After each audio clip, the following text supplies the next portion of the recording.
ہزاروں سے نہیں، روشنی چاند سے ہوتی ہے، ستاروں سے نہیں۔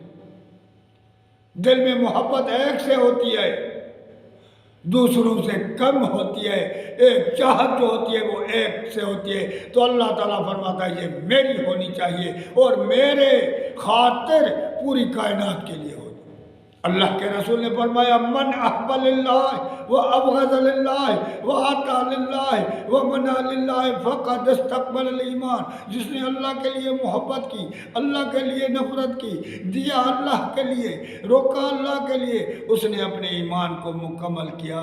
تو دل میں محبت ایک اللہ کی ہونی چاہیے، اللہ کے لیے پوری کائنات سے ہونی چاہیے، ماں باپ سے، اولاد سے، پوری دنیا سے محبت اگر ہونی چاہیے تو اللہ کے لیے ہونی چاہیے، نفرت دشمنی ہونی چاہیے تو اللہ کے لیے ہونی چاہیے۔ اگر ذاتیات کے لیے کی تو دنیا میں بھی رسوائی ہوگی۔